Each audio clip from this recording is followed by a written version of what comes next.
महानूर ड्रामे की आज की किस्त में आपने देखा कि आखिरकार महविश के सामने ये सच्चाई आ चुकी है कि ज़ैन इससे शादी नहीं करना चाहता, बल्कि वो महानूर से मोहब्बत करता है। और इस सच्चाई के बाद तो महविश के होश उड़ जाते हैं। और लास्ट सीन में जिस तरह वो ड्राइव करके रोते हुए घर जा रही थी और अचानक से गाड़ी की ब्रेक लगाती है, ऐसे लगता है ऐसे गाड़ी के नीचे कोई आ गया हो। गाड़ी के इर्द गिर्द सब सारी जगह खून ही खून है। और वो जिस तरह खौफजदा होकर गाड़ी के नीचे देखती है, फिर पीछे जाती है, मुझे तो लगता है कोई जानवर ही मरा होगा नीचे आकर। कोई इंसान होता तो गाड़ी के आगे गिरे हुए दिखाते इसे।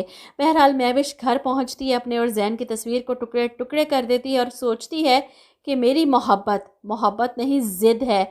ऐसी ज़िद जो सब कुछ तबाह करने की हिम्मत रखती है। महानूर ने मुझसे मेरे ज़ैन को छीनने की कोशिश की है। वो मुझसे नहीं, महानूर से मोहब्बत करता है और इसका बदला मैं ले कर रहूँगी। अपनी मोहब्बत की तौहीन मैं किसी कीमत पर बर्दाश्त नहीं करूँगी। इधर ज़ैन अपनी माँ के होश में आने का इंतज़ार कर रहा था।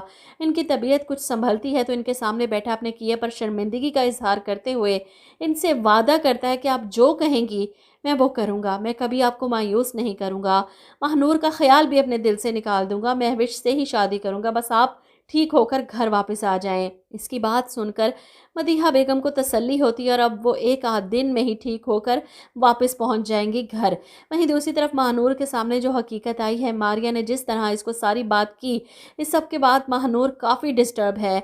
और इसकी परेशानी की वजह जब इसकी दोस्त पूछती है तो महानूर कहती है, निकल आई हूँ मैं ज़ैन की ज़िंदगी से, फिर भी ये लोग मेरा पीछा क्यों नहीं छोड़ देते। इसकी दोस्त समझाती है, ये बात तुम ज़ैन को फ़ोन करके ख़ुद कह दो, इसे तसल्ली दे दो कि तुम ठीक हो, वो तुम्हारे पीछे ना आए, शायद तभी तुम इन सारी चीज़ों से निकल सकती हो। जिसके बाद महानूर हिम्मत करके ज़ैन को फ़ोन करती है, एक तो मदीहा आंटी की तबीयत का पूछने के लिए, और दूसरा मैं जानती हूँ कि ये मौका नहीं इस तरह की बात करने का, लेकिन आप आंटी का ख्याल रखें, मेरी फ़िक्र मत कीजिएगा, मैं जहाँ भी हूँ बहुत खुश हूँ। ज़ैन को तो तसल्ली दे देती है, लेकिन ख़ुद अपने दिल को तसल्ली कैसे दे।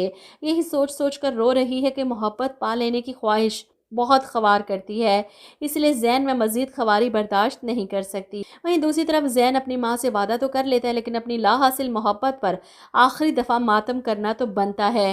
इसीलिए गाड़ी लेकर निकल जाता है साहिल समुंदर, वहां जाकर खूब रोता है आखिरी बार, ताकि दोबारा अपनी माँ के सामने ये आंसू ना गिर पाए। मदीहा बेगम भी सेहतयाब होकर घर पहुंच जाएंगी कि मेरे बेटे की शादी है और मैं यहाँ हॉस्पिटल में क्यों रुकूं, मैं ठीक हूँ, मुझे बहुत तैयारियां करनी है। और ऐसे में ज़ैन अफराज और मारिया के पास जाता है। मारिया इसके लिए काफ़ी परेशान थी, कोशिश की थी इसने कि अपने दोस्त को इसकी मोहब्बत दिलवा सके, लेकिन महानूर के इनकार पर मारिया काफ़ी दिल बर्दाश्ता हुई। और ऐसे में ज़ैन मारिया को तसल्ली देता है कि अब इस सब का कोई फ़ायदा नहीं, मैं महानूर से दस्तबरदार हो चुका हूँ, अपनी माँ से वादा कर चुका हूँ, महविश से शादी करूँगा, क्योंकि कभी कभी अपनों की खुशियों के लिए अपनी खुशी की कुर्बानी देनी पड़ती है। जिसके बाद फाइनली ज़ैन और महविश की शादी की तैयारियां शुरू हो जाएंगी, बल्कि बाकायदा फंक्शंस का आगाज़ भी हो जाएगा। महविश को भी जो खटका था ज़ैन के छिन जाने का, वो भी ख़त्म हो जाएगा।